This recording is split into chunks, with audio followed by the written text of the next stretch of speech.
आइए स्टूडेंट्स, आज हम मेवाड़ के इतिहास के बारे में चर्चा करेंगे। तो आइए हम अपना टॉपिक शुरू करते हैं। मेवाड़ का इतिहास। तो मेवाड़ के प्राचीन नाम क्या थे? मेदपाट, प्रागवाट और सीवी जनपद थे। गुहिल वंश की स्थापना 566 ईस्वी में हुई थी। स्थापना गुहिल ने की थी 566 ईस्वी में।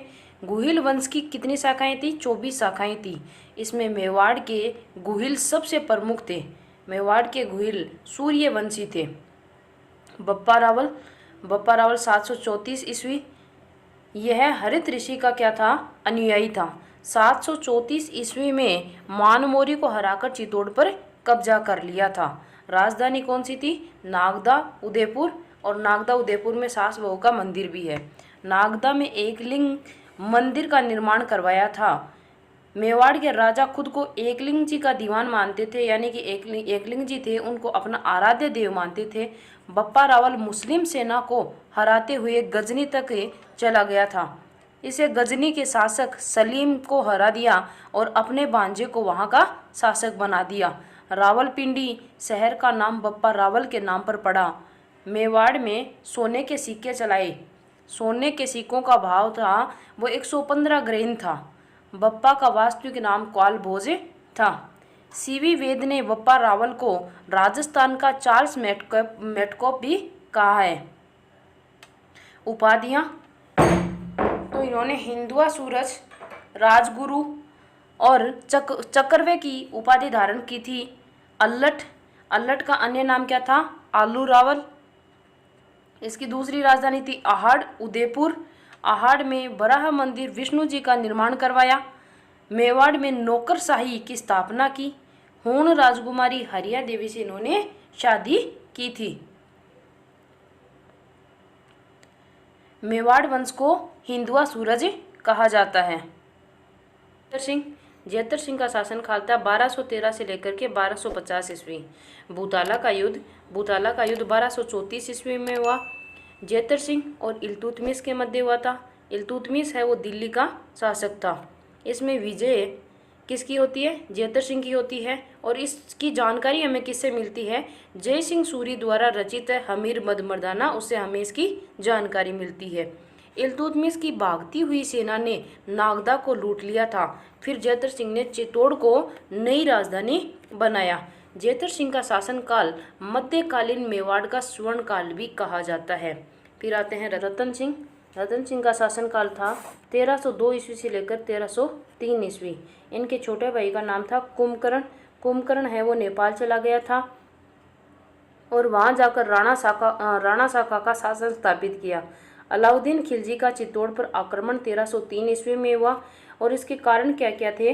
पहला कारण था साम्राज्य नीति के कारण अलाउद्दीन खिलजी ने आक्रमण किया। दूसरा था कि चित्तौड़ का व्यापारिक तथा सामरिक महत्व था। तीसरा था कि अलाउद्दीन खिलजी के लिए प्रतिष्ठा का प्रश्न बन गया था। और चौथा कारण था कि चित्तौड़ का बढ़ता हुआ प्रभाव।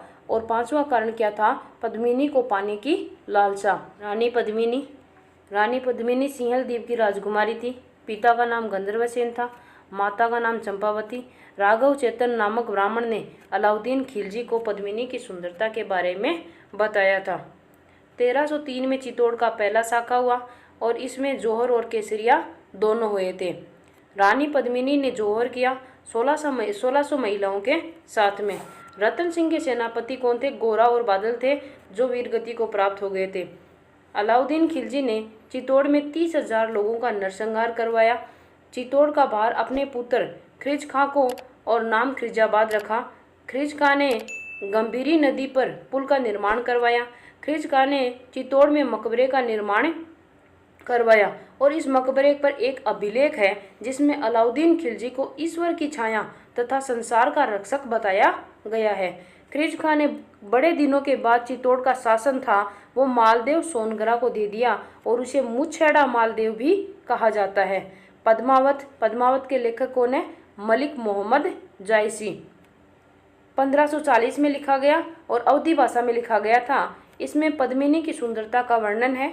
कर्नल जेम्स टोड और मोहनोत नैन्सी ने इस कहानी को स्वीकार किया। सूर्यमल मिश्रण थे, उन्होंने इस कहानी को स्वीकार नहीं किया।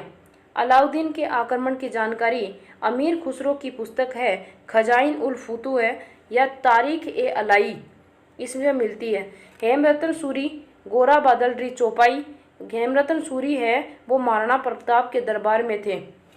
रावल उपाधि का उपयोग करने वाला अंतिम राजा रतन सिंह ही था। अब आता है हमीर। हमीर का शासन काल था वो 1326 से लेकर 1364 ईस्वी था। बनवीर सोनगरा को हराकर चित्तौड़ पर अधिकार किया। हमीर सिसोदा ग्राम का था, इसलिए गुहिल वंश की सिसोदिया शाखा का शासन प्रारंभ हुआ। इसने राणा उपाधि का प्रयोग किया। हमीर को मेवाड़ का उद्धारक कहा जाता है। कुंभलगढ़ प्रशस्ति में हमीर को विषम घाटी पंचानन कहा जाता है। रसिक प्रिया पुस्तक में हमीर को वीर राजा कहा गया है। चित्तौड़ में बरवड़ी माता अन्नपूर्णा माता का मंदिर बनवाया, और ये अन्नपूर्णा माता है गुहिल वंश की इष्ट देवी है, आराध्य देवी है, और इनकी कुल देवी है वो बाण माता है। सिसोदा गांव का संस्थापक कौन था? राहब था। राणा लखा का शासनकाल 1382 से लेकर 1421 था। इनका वास्तविक नाम लक्ष्य सिंह था।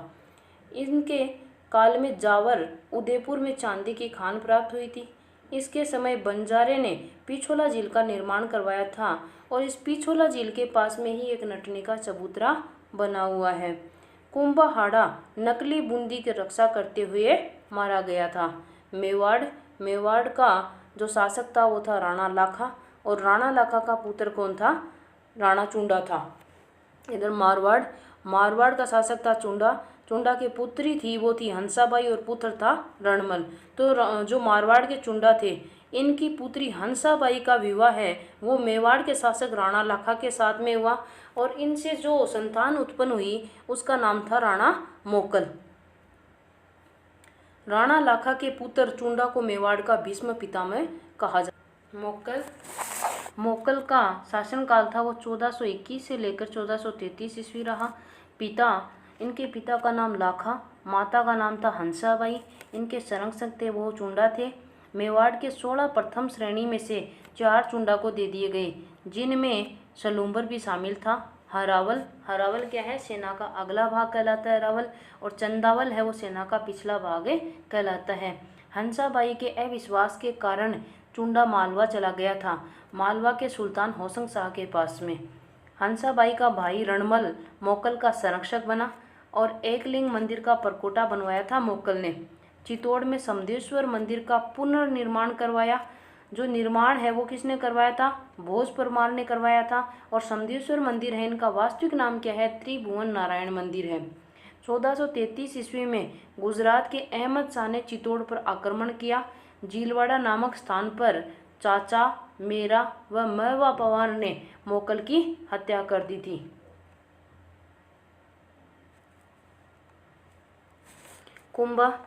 कुंभा का शासनकाल था वो 1433 से लेकर के 1468 ईस्वी था। इनके पिता का नाम मोकल, माता थी वो सौभाग्यवती परमार, संरक्षक थे रणमल। कुंभा ने रणमल की सहायता से पिता की हत्या का बदला लिया। मेवाड़ दरबार में रणमल का प्रभाव बढ़ गया। उसने सिसोदिया के नेता राघव देव की हत्या करवा दी थी। राघव देव है चुंडा का भाई था। हंसाबाई ने चुंडा को मालवा से वापस बुलाया और बारमली की सहायता से रणमल को मार दिया। रणमल का बेटा जोधा मेवाड़ से भागकर बीकानेर के पास काहुनी गांव में शरण ली। चुंडा मंडोर पर अधिकार कर लेता है। आंवल बावल की संधि 1453 ईस्वी में हुई। किनके मध्य हुई? जोधा और कुंभा के मध्य हुई थी। जोधा को मारवाड़ दे दिया गया और सोजत को मेवाड़ और मारवाड़ की सीमा बना दिया गया। सारंगपुर का युद्ध 1437 ईस्वी में हुआ। किनके मध्य हुआ? कुंभा और महमूद खिलजी थे, उनके मध्य हुआ। महमूद खिलजी थे वो मालवा के शासक थे। इसका कारण क्या था? महमूद खिलजी ने मोकल के हथियारों को शरण दे दी थी। विजय किसकी होती है? विजय इसमें कुंभा की होती है। जीत की याद में चित्तौड़ में विजय स्तंभ का निर्माण करवाया। चंपारण की संधि 1456 ईस्वी में हुई। महमूद खिलजी और कुतुबुद्दीन शाह के मध्य हुई थी और इस संधि का उद्देश्य था वो था कुंभा को हराना था। बदनौर का युद्ध बदनौर का युद्ध 1457 ईस्वी में हुआ। कुंभा ने मालवा व गुजरात की संयुक्त सेना को हराया और कुंभा ने सिरोही के सहसमल देवड़ा को भी हराया था। कुंभा ने मुजाहिद खां के विपक्ष शम्स खां की सहायता की थी और शम्स खां था वो नागौर का था। कुंभा की सांस्कृतिक उपलब्धियां क्या क्या थी? पहली है स्थापत्य कला। कुंभा को राजस्थान की स्थापत्य कला का जनक कहा जाता है। विजय स्तंभ, सारंगपुर के युद्ध की जीत में इन्होंने विजय स्तंभ का निर्माण करवाया। अन्य नाम क्या क्या हैं विजय स्तंभ के? कीर्ति स्तंभ, विष्णु ध्वज, गरुड़ ध्वज, मूर्तियों का अजायब घर, भारतीय मूर्तिकला का विश्व कोश भी इसको कहा जाता है। यह 9 मंजिला है। इसकी लंबाई 122 फुट और चौड़ाई है वो 30 फुट है। 8वीं मंजिल पर कोई भी मूर्ति नहीं है। तीसरी मंजिल में 9 बार अरबी भाषा में अल्लाह लिखा हुआ है। इसके वास्तुकार जेता, पूंजा, पोमा और नापा हैं। महाराणा स्वरूप सिंह ने इनका पुनर्निर्माण करवाया था। कीर्ति स्तंभ प्रशस्ति के लेखक अत्रि तथा महेश थे।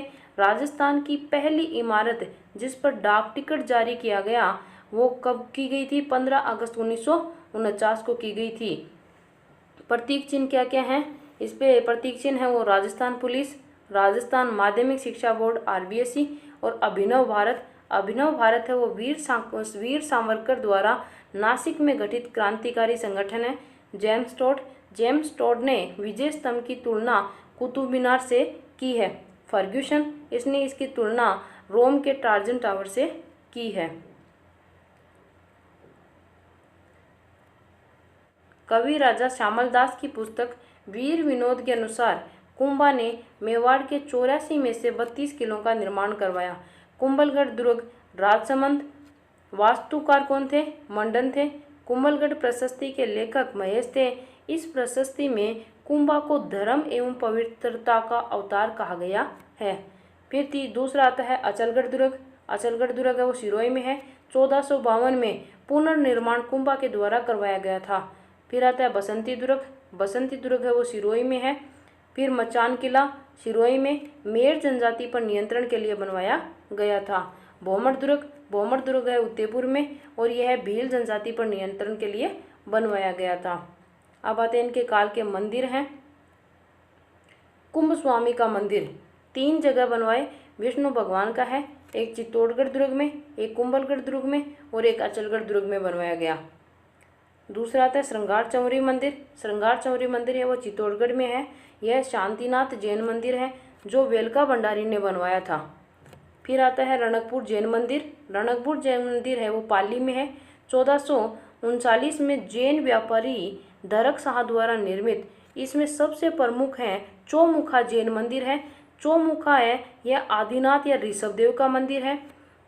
इस मंदिर में 1444 स्तंभ हैं। जो चौमुखा जैन मंदिर है इसमें 1444 स्तंभ हैं। इस मंदिर को स्तंभों का अजायब घर कहा जाता है। इस मंदिर का वास्तुकार देपाक था। अब आता है जैन कीर्ति स्तंभ। जैन कीर्ति स्तंभ है वो 7 मंजिला है।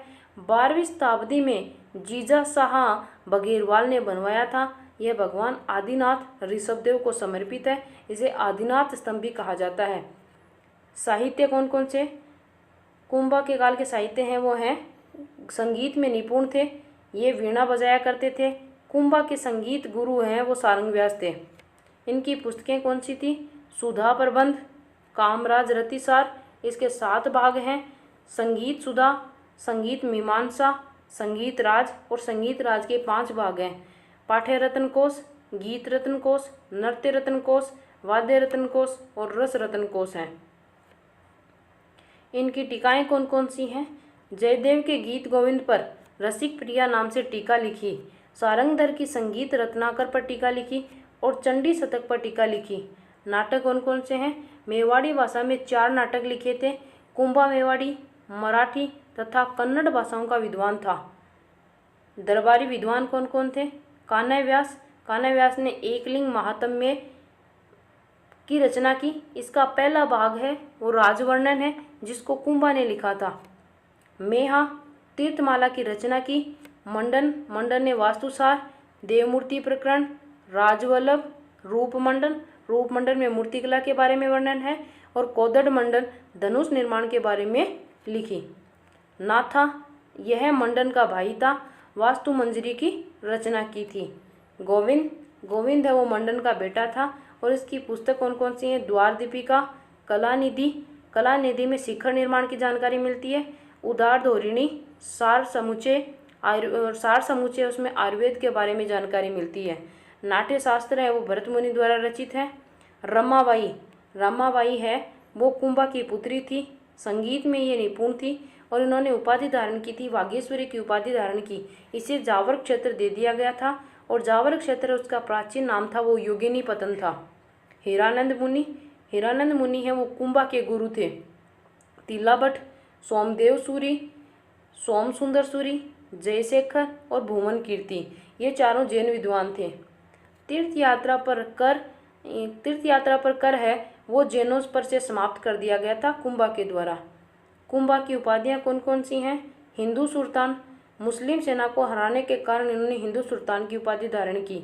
अभिनव भट्टाचार्य की उपाधि धारण संगीत के कारण की थी। राणा रासो साहित्य के कारण, हाल गुरु पहाड़ी किले जीतने के कारण और चाप गुरु है वो धनुष कला में प्रवीण होने के कारण धारण की थी। परम भागवत गुप्त शासकों के बाद भागवत की उपाधि धारण की। आदि वराह गुर्जर प्रतिहार के कारण और कुंभा की हत्या उसके बेटे उद्दा ने कुंभलगढ़ किले में की थी।